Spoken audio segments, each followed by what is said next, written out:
In the previous lecture, we introduced the Helmholtz equation. This time, we will solve it by simplifying the problem. The title of this lecture is Solution of the Helmholtz Equation, One-Dimensional Case.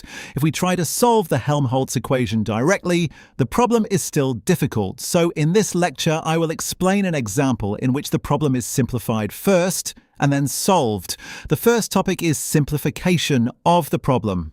How do we simplify it? First, we assume that the electromagnetic field is uniform in the y direction and in the z direction. In other words, there is no change with respect to y or z. This situation corresponds to a source that is extended in the y and z directions and does not vary in those directions.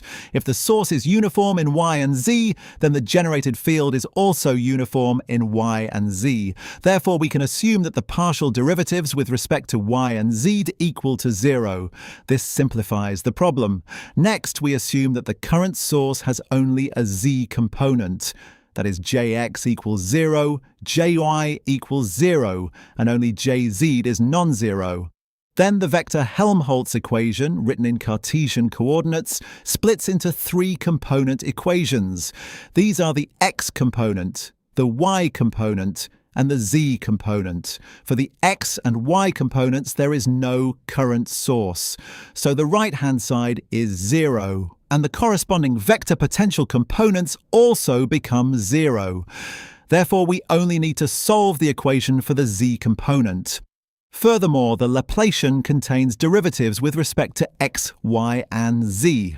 But now the derivatives with respect to y and z are 0, so only differentiation with respect to x remains. As a result, the equation becomes an ordinary differential equation, not a partial differential equation.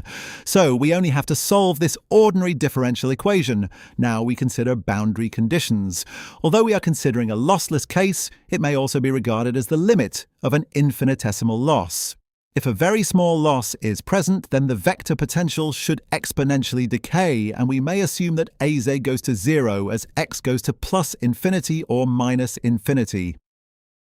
If we can obtain Az, then in principle we can also obtain the scalar potential from the Lorentz condition. However, in the present problem, only Az remains, and the expression for the scalar potential contains the derivative of Az with respect to z. Since we have already assumed that the derivative with respect to z is 0, we find that the scalar potential is also 0. So the problem becomes even simpler. In this lecture, we will solve this vector potential Az by using what is called the green function.